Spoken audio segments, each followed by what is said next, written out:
ভোটাধিকার নিয়ে নয়-ছয় করছেন। সুতরাং এই খেলা বন্ধ করুন এবং আমরা বলেছি অনতিবিলম্বে এই উপজেলা নির্বাচনের বাকি পর্বগুলোকে স্থগিত করুন। এটা একটা জাতীয় অপচয়।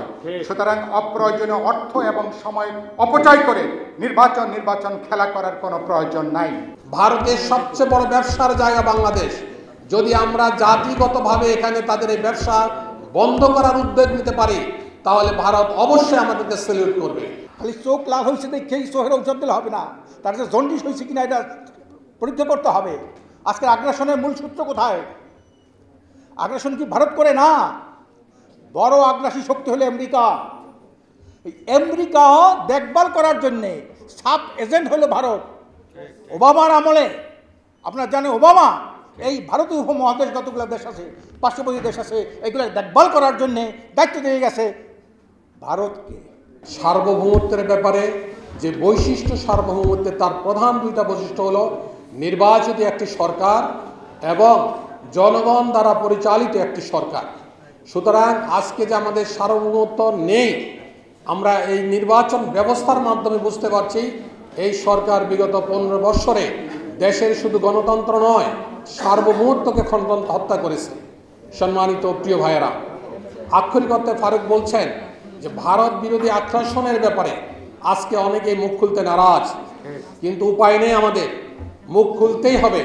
এই দেশে আজকে গণপরিষদ যে লিস্ট এখানে দিয়েছে, 24 লক্ষ লোকের কথা উল্লেখ করেছে, বাদ হিসাব মতে এর সংখ্যা আরও অনেক বেশি। অবৈধভাবে বাংলাদেশে তারা বসবাস করছে এবং বড় বড় চাকরি তারা করছে। আমাদের দেশের সম্পদ যুব সমাজ আজ বেকার, অথচ ভারতীয় লক্ষ লক্ষ যুবকরা এখানে চাকরি করে রেমিটেন্স পাঠাচ্ছে ভারতে। আর সেই রেমিটেন্স গ্রহণ করে আমাদের বিরুদ্ধেই ভূমিকা পালন করছে ভারত। একটি কথা বলতে বাধ্য যে পাখির মতো গুলি করে সীমান্তে মানুষ মারা হয়। আমি গতকাল পত্রিকা দিয়েছি মঙ্গলবারের যে ঘটনা, তেঁতুলিয়া সীমান্তে 2 জন ভাইকে হত্যা করা হয়েছিল। সেই জায়গায় হত্যার পরে বাংলাদেশের বিজিবি এবং দায়িত্বপ্রাপ্ত লোকেরা ফ্ল্যাগ বৈঠক করেছে লাশ আনার জন্য। কত লজ্জাস্কর বিষয়, লাশ আনার জন্য ফ্ল্যাগ বৈঠক করে। এই সাহস হয় না যে এর একটা প্রশ্নদায়ক জিজ্ঞাসা করা হয় কেন তাদেরকে হত্যা করা হয়েছে, অথবা হত্যার বদলে প্রতিশোধ নেওয়ার মতো মানসিকতা পর্যন্ত আজকে আমরা হারিয়ে ফেলেছি। এরপরে পণ্য বয়কটের ব্যাপারে আপনারা দেখেন, ছোট্ট একটি দেশ মালদ্বীপ আজকে ভারতের গম হারাম করে দিয়েছে, মোদির গম হারাম করে দিয়েছে, অথচ আমরা এখানে আজকে সেই জায়গায় যেতে পারছি না। সুতরাং আমি মনে করি, বিশ্বাস রাখি যে সার্বিকভাবে যদি জাতি ঐক্যবদ্ধভাবে ভূমিকা পালন করে, তাহলে পরে ভারত ভয় পাইতে বাধ্য হবে এবং তাদের আগ্রাসী নীতি যেটা দেশকে কন্ট্রোল করে রাখা, সেটাও তারা বাধ্য হবে। আপনারা জানেন ভারতের সবচেয়ে বড় ব্যবসার জায়গা বাংলাদেশ। ভারতের সবচেয়ে বড় ব্যবসার জায়গা বাংলাদেশ। যদি আমরা জাতিগতভাবে এখানে তাদের এই ব্যবসা বন্ধ করার উদ্যোগ নিতে পারি, তাহলে ভারত অবশ্যই আমাদেরকে স্যালিউট করবে। সর্বশেষ আমি কথা বলতে চাই, এই 15 বৎসরে শেখ হাসিনা সারা পৃথিবীর সবচেয়ে একনায়কতন্ত্র যে হিটলার, যে রুশো, মুসলিনি, ফ্র্যাঙ্কো স্টাইলে আজ বাংলাদেশ চালাচ্ছে। আপনাদেরকে একটি ইতিহাস বলি, বুহারি নাইজেরিয়ার প্রেসিডেন্ট হওয়ার পরে সাংবাদিকরা তাকে জিজ্ঞাসা করেছিল, আপনি যে এইভাবে মেরে কেটে নির্ধারণ করে ইলেকশন রিগিং করে যে আপনি ক্ষমতা আসলেন, how many days you will be continue in the country? তিনি একটা কথা বলেছিলেন, আমি সেদিন হাসছিলাম। সাংবাদিকদের সেই প্রশ্নের জবাবে তিনি বলছিলেন, লিটল ডেমোক্রেসি মোর ডেভেলপমেন্ট। ওই কথা শোনার পরে আমার মনে হয়েছিল, হাসিনা যে বক্তব্য বাংলাদেশে দিচ্ছে যে গণতন্ত্র কম, উন্নয়ন বেশি, এই স্লোগান আজকে বুহারির কণ্ঠ শোনা যাচ্ছে। সুতরাং আসুন আমরা ঐক্যবদ্ধভাবে আন্দোলন গড়ে তুলি, এই সরকারের বিরুদ্ধে আন্দোলন গড়ে তুলি, ভারতীয় আগ্রাসনের বিরুদ্ধে আমরা আন্দোলন গড়ে তুলি এবং ভারতীয় পণ্য বয়কট করে দেখবেন ভারত ঠিকই সোজা হয়ে গেছে। সেই আহ্বানে আমরা সারা দিই। সবাই ঐক্যবদ্ধ আন্দোলনের উদাত্ত আহ্বান জানিয়ে আমার বক্তব্য শেষ করছি। আসসালামু আলাইকুম রহমতুল্লাহি ওয়া বারাকাতুহু। স্বাধীনতার পর থেকেই শুরু হয়েছে।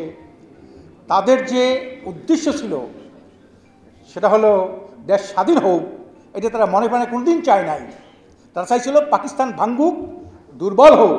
আপনি জানেন পাকিস্তান আমলে ফারাক্কা বাঁধ চালু করতে পারে নাই। যখন ডিভাইড হইল পরীক্ষামূলকভাবে এই ফারাক্কাবাদ চালু করলো। এটা বুঝতে হবে, আপনার এর গোড়ায় হাত দিতে হবে। খালি চোখ লাল হয়েছে দেখেই চোখের ঔষধ দিলে হবে না, তার যে জন্ডিস হয়েছে কিনা এটা পরীক্ষা করতে হবে। আজকে আগ্রাসনের মূল সূত্র কোথায়? আগ্রাসন কি ভারত করে না, বড় আগ্রাসী শক্তি হলো আমেরিকা। এই আমেরিকা দেখভাল করার জন্যে সাব এজেন্ট হলো ভারত। ওবামার আমলে আপনারা জানেন, ওবামা এই ভারতীয় উপমহাদেশ যতগুলো দেশ আছে, পার্শ্ববর্তী দেশ আছে, এগুলো দেখভাল করার জন্যে দায়িত্ব দিয়ে গেছে ভারতকে। কাজে এই বড় আগ্রাসীর বিরুদ্ধে কথা না বললে, এই ছোট আগ্রাসীর বিরুদ্ধে কথা বললে আমরা কখনো স্বাধীনতা সার্বভৌমত্ব আমরা ফিরে পাবো না। আজ আমেরিকা বিশ্বের সবচেয়ে বড় শয়তান বলে অনেকে, এটাকে অনেক বড় শয়তান বলে। তারা কি করেছে জানেন? আজকে নিরীহ মানুষকে যেদিন আক্রমণ করলো ইসরায়েল, সেদিকে তো অস্ত্র পাঠাইল। আজকে একটা নাটক করলেন যে আমরা অস্ত্র সরবরাহ বন্ধ করেছি, কিন্তু লক্ষ লক্ষ যে বোমা আগে পাঠাইছেন তার কোনো কিন্তু সে খবর নাই। তো বড় আগ্রাসী শক্তি আমেরিকা, এগুলো তার সাব এজেন্ট। কাজেই ভারত যা করতেছে, আর ভারত হলো বিশেষ করে ভারতীয় দল যেটা ক্ষমতাসীন দল, একটা নোংরা দল। এই বিজেপিটা নোংরা দল, এইভাবে নোংরামি আর হয় না। আজ মুসলমান ওই দেশের স্বাধীনতা সার্বভৌমত্ব সংগ্রামে মুসলমানদের কিন্তু বিশাল অবদান, সবচেয়ে বেশি অবদান। ভারতরা তখন ব্রিটিশের পায়রবি করছেন, পা চাটছেন। এই যত বড় জমিদার দেখেন ম্যাক্সিমাম কিন্তু হিন্দু, কারণ ইন্ডিয়া ব্রিটিশ ক্ষমতা নিয়ে গেছে মুসলমানদের হাত থেকে, হিন্দুর হাত থেকে নাই। এরপরে কিন্তু মুসলমানরা স্বাধীনতা সংগ্রাম করছেন, ভারতকে রক্ষার জন্য সংগ্রাম করেছেন, আর হিন্দুরা তাদের পা চেটে চেটে এই জমিদারি গ্রহণ করেছেন। আজকের লজ্জা লাগে, ইতিহাস ভুলে গেছি। কাজী নজরুল ইসলামের ভাই কাজী মুর্তজা, উনি বই লিখছেন চেপে যাও ইতিহাস, ভুলে যাও ইতিহাস, ইতিহাসের ইতিহাস। আজকের যাদের প্রশংসা আমরা পঞ্চমুখ আমার ঢাকা বিশ্ববিদ্যালয় বন্ধ করার জন্যে আপ্রাণ চেষ্টা করেছেন এইসব জগদ্দল পাথররা, এইসব বিশ্বাসঘাতকেরা, আমরা তাদের প্রশংসায় পঞ্চমুখ। তার গানকে আমরা ইবাদত মনে করি। এই যে গোলামের মানসিকতা, এগুলোকে আমাকে প্রত্যাহার করতে হবে। আজকের ভারত কী করেন? পানি আগ্রাসন, সাংস্কৃতিক আগ্রাসন করে শিক্ষা শেষ। আগে পড়েছি রস্যিকার, অতিথি রস্যিকার, এরপর হলো দিগ্গিকার, এখন আবার ওখান থেকে যা আসে আমার দেশের শিল্পী সাহিত্যিকরা তাই বইতে লেখে। কখন দিগ্গিকার দেখলাম ওইটা রস্যিকার হয়ে গেল, কখন রস্যিকার দেখলাম ওইটা দিগ্গিকার হয়ে গেল। ওখান থেকে যা বলে এখানে তাই করে। ওই ছোটোবেলা একটা বরিশালে একটা ওই যে ঔষধ ব্যস্ত, বড়ি ব্যস্ত, তা আহম্বকের একটা সিরিয়াল বললো, আহম্বক 1, আহম্বক 2, আহম্বক 3, এরকম 10 পর্যন্ত যখন গেল, এরপরে বলল এসে আরও বড় আহম্বক আছে, তার মধ্যে বড় আহম্বক যে পরের কথাই নাচে। পরের দেশের আগ্রাসী শক্তির 70,000 দেশের রাজনীতি করে, তাদের সে বড় আহম্বক আর হতে পারে না। কেউ ভারতের, কেউ আমেরিকা। আমি পরিষ্কার বলছি, দেশকে যদি ভালোবাসতে চান, দেশের কল্যাণ যদি চান, মানুষের উন্নতি চান, এই সকল প্রকার আগ্রাসী শক্তি থেকে আজকে মুক্ত হন। আর এই মুক্ত হওয়ার জন্য কী দরকার? দেশপ্রেম দরকার। আর দেশপ্রেমের পুরুষত্ব ইমান থাকা দরকার। বেঈমানরা কখনো দেশপ্রেমিক হয় না। বেঈমানরা ক্ষমতায় গেলে কী হয়? জনগণের সম্পদ আত্মসাৎ করে। আজকের কোটি কোটি টাকা তারা হাজার হাজার কোটি টাকা বিদেশে পাচার করে। আচ্ছা, ছাত্রলীগের সভাপতি সেক্রেটারি একটা জেলার 2,000 কোটি টাকা পাচার করেছে। তাই যদি করে থাকে, এর পিছনে গডফাদার নাই? তারপরে লক্ষ লক্ষ কোটি টাকা পাচার হচ্ছে মানে কি? বেঈমানরা ক্ষমতায় গেলে বেঈমানদের ক্ষমতা থেকে মানুষ কখনো শান্তি পায় না, শাস্তি পায় না, মুক্তি পায় না। আপনারা অমুকের অনুসরণ করেন। আজকের দেশে কয়েকটা, দেশের বিশ্বে কয়েকটা রাজনৈতিক স্লোগান চলছে, গণতন্ত্র, প্রোলেতারিয়েট, তারপর হলো প্রজাতন্ত্র। এই যেগুলাই আমরা বলেন না কেন, এইগুলা কিন্তু স্বৈরাচারের কৌশলী ছদ্মনাম। গণতন্ত্র, ট্রাম্প বলেছে আমি আগামী ভোটে হারিয়ে গেলে আমি এই নির্বাচন মানব না। যারা আমেরিকার স্টাইলে রাজনীতি করেন, কি বলল ট্রাম্প? মানব না। ভারতের নির্বাচনটা কেমন হচ্ছে? আজকে মুসলমানরা ভোট দিতে পারে না, তাদের বিরুদ্ধে নানান হামলা অপকর্ম। মুসলমানরা সন্তান জন্ম দেয় বেশি, একটা দেশের প্রধানমন্ত্রী মুসলমান দাস এই দেওয়া বলে বিরোধী দল তাদের সম্পদ ভাগ করে দেবে। আজকের ভারতের গণতন্ত্র কি, ইংল্যান্ডের গণতন্ত্র কি, আমেরিকার গণতন্ত্র কি? যারা গণতন্ত্রের দোহাই দেন, আমি পরিষ্কার বলবো, আয়নায় নিজের চেহারা দেখেন। প্রজাতন্ত্রের যারা দোহাই দেন দেখেন, সমাজতন্ত্রের যারা দোহাই দেন দেখেন। কাজে এই জন্যে এই স্বৈরাচারের যে বহুমুখী রূপ, গণতন্ত্রের নামে, প্রজাতন্ত্রের নামে, গণতান্ত্রিকের নামে, এগুলা কিন্তু স্বৈরাচারের একটা ছদ্মরূপ। কাজে এখান থেকে মুক্ত হয়ে সর্বকালের সর্বশ্রেষ্ঠ আদর্শ ইসলাম দেখেন, ইসলাম কীভাবে মানব অধিকার প্রতিষ্ঠা করে, কীভাবে মতের স্বাধীনতা প্রদান করে, কীভাবে মানুষের জানমালের নিরাপত্তা রক্ষা করে। একটা শুধু মানুষের না, একটা জীবেরও আল্লাহ রসুল বলছেন, তুমি অনর্থক একটা পাতা ছিঁড়িও না, দম্ভ ভরে মাটির উপরে হেঁটো না, একটা পশুকে না খায় রেখে না, এই পর্যন্ত বলেছেন ইসলাম। আর ইসলাম বাদ দিয়া কেউ ভারত, কেউ আমেরিকা, কেউ ব্রিটেন, কেউ অমুক, কেউ সমুক, এই পচা গান্দা রাজনৈতিক দর্শন যতদিন পর্যন্ত আমরা বন্ধ করতে না পারবো, ততদিন সত্যিকারে দেশপ্রেম হতে পারবো না, আর মানুষের কল্যাণ করতে পারবো না, দেশের স্বাধীনতা সার্বভৌমত্ব কোনোদিন আমরা রক্ষা করতে পারবো না। আজকে শুধু এই যে কতগুলো অখণ্ড, সবচেয়ে বড় আগ্রাসন সাংস্কৃতিক আগ্রাসন, শিক্ষা সিলেবাসে আগামীকাল আমাদের এখানে একটা প্রোগ্রাম আছে, জাতীয় প্রোগ্রাম। সাংস্কৃতিক আগ্রাসনটা কি? একটা দেশ যদি দখল করতে হয়, একটা দেশে যদি গোলামিতে আবদ্ধ করতে হয়, তার প্রধান হইল সংস্কৃতি এবং শিক্ষা। এই দুই উপর একটা সেমিনার আগামীকালকে গোল টেবিলে বৈঠক আছে। কাজে এই যে সাংস্কৃতিক আগ্রাসনটা আজকে সমস্ত শিক্ষা সিলেবাসে, প্রাইমারি স্কুল থেকে হাই স্কুল পর্যন্ত সমস্ত শিক্ষা সিলেবাসের মধ্যে কি ঢুকাইছে ভারত। আজকে ধর্মীয় বইয়ের কভারে থাকে ওনাদের রামায়ণের ছবি। এসব কি? ইমাম পরিষদের প্রশিক্ষণ পাচ্ছে 3 জন হিন্দু। এই সব ব্যাপারটা মনে রাখেন। সাময়িক কোনো সস্তা স্লোগান দিয়ে সাময়িক কিছু হাওয়া পাওয়া যায়, স্থায়ী কোনো সমাধান হয় না। স্থায়ী সমাধান হতে হলে এই সমস্যার আসল কারণ উদ্ঘাটন করতে হবে। আজকের আগ্রাসী শক্তি শুধু ভারত নয়, আমেরিকার সাব এজেন্ট হইল ভারত। আর ভারত আর আমেরিকার যারা এজেন্সি নিয়ে দেশের রাজনীতি করে, তাকে দিয়ে দেশের কোনো কল্যাণ আশা করা যায় না। আমি আশা করি আল্লাহ আমাদের সব বুদ্ধির উদয় করবেন, আমরা সত্যিকারভাবে দেশকে ভালোবাসবো এই চিন্তা করি। আর ইসলাম একমাত্র মানবতার পথ, এছাড়া কোনো বিকল্প নাই। আমা তৌফিকি ইল্লা বিল্লাহ। আমাদের এই ভারত যে কাঁটাতারে বেড়া দিয়েছে, তার অনেকখানি আবার বিদ্যুতায়িত করা, এটার দৈর্ঘ্যের দিক থেকে এটার সমান হবে না। তার মানে আপনি প্রাকৃতিক বা কোনো দুর্যোগ হলে পাশে যে আশ্রয় নেবেন, বাংলাদেশের নাগরিক ভারতে বা ভারতের নাগরিক বাংলাদেশে যে আশ্রয় নেবে কোনো মানবিক দুর্যোগ বা কোনো প্রাকৃতিক দুর্যোগে, তার কোনো সুযোগ পর্যন্ত রাখেনি।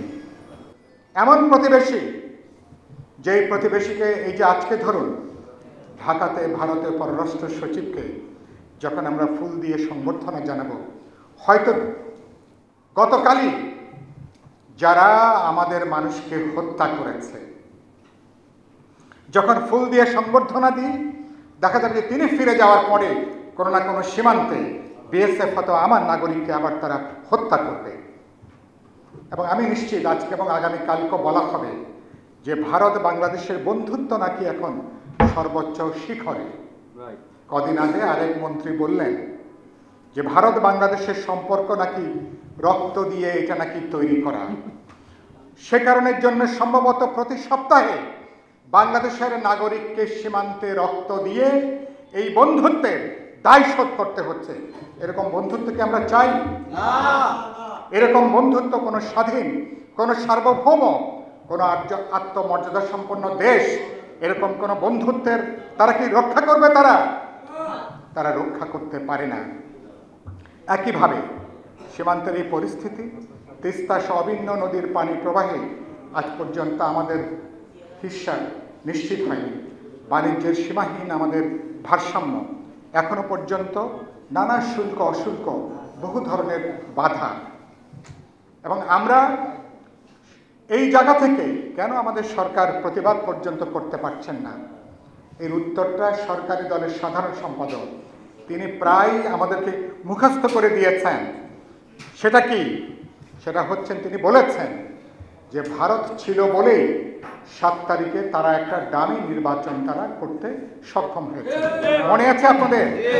এবং বলেছেন ভারত ছিল বলেই পশ্চিমাদের চাপ মোকাবেলা করে 7 তারিখে ডামি নির্বাচন করে আবার তারা সরকার গঠন করতে পেরেছেন। তার অর্থটা কি?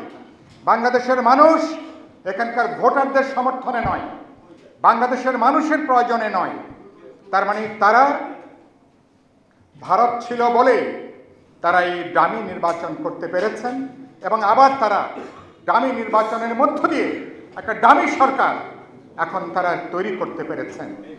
তার মানে এদের শেকড়টা বাংলাদেশের মানুষের ভেতরে আর নাই। এই সরকার যে ক্ষমতায় আছেন তাদের শেকড়টা কোনোভাবে আর বাংলাদেশের এই 56,000 বর্গ মাইলের মধ্যে নাই।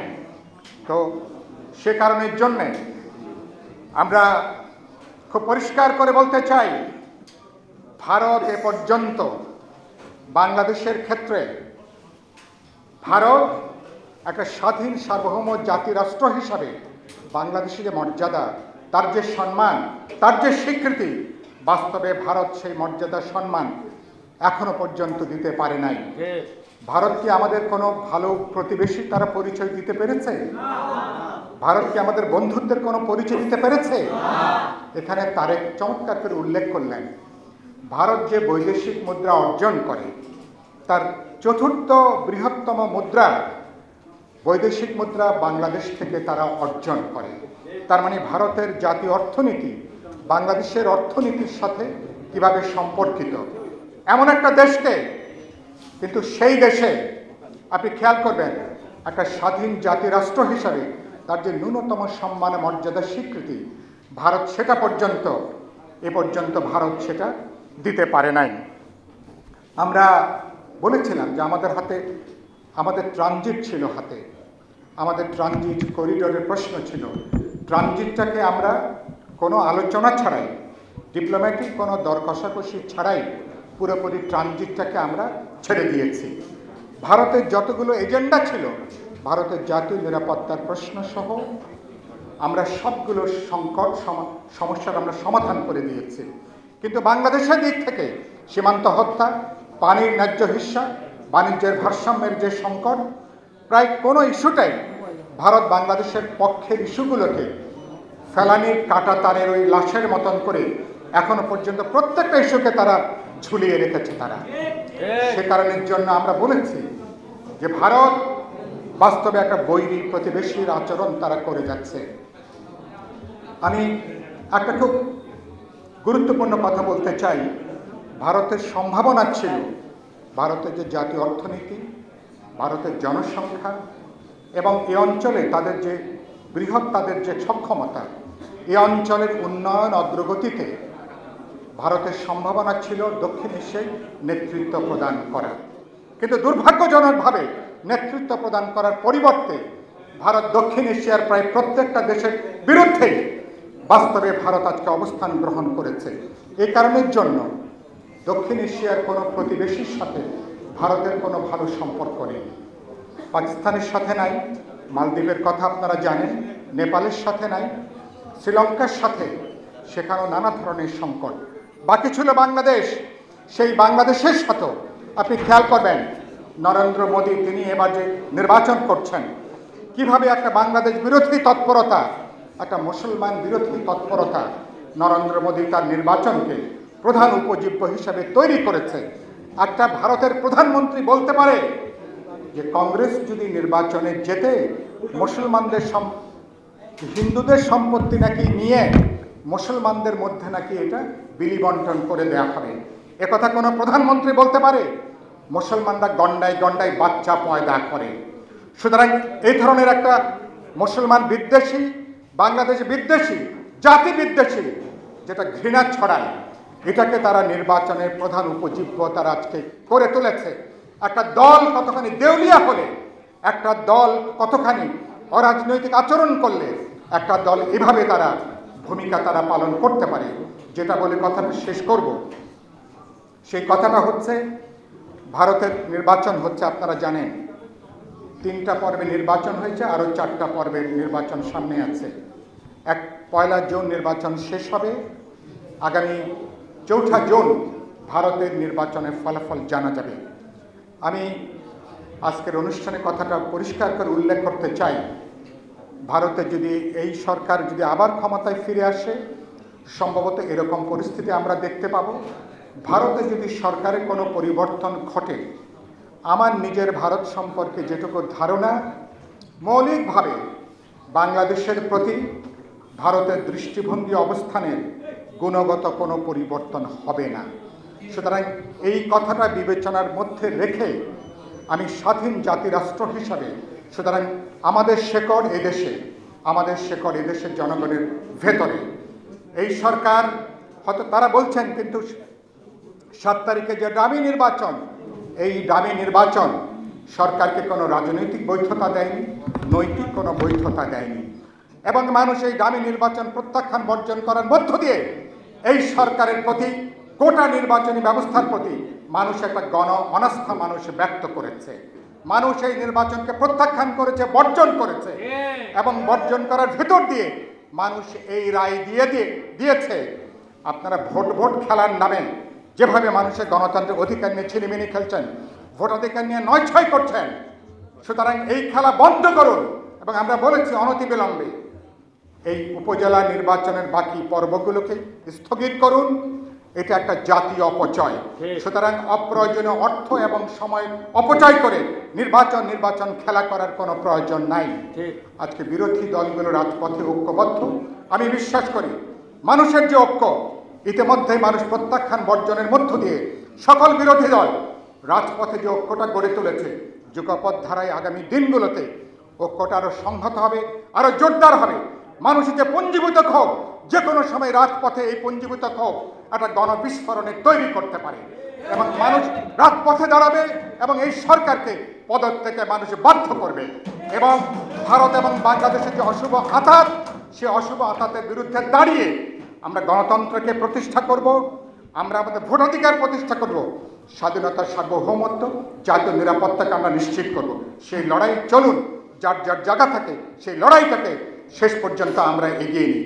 আপনাদের সবাইকে শুভেচ্ছা জানিয়ে আমার বক্তব্য এখানে শেষ করছি। সবাইকে ধন্যবাদ।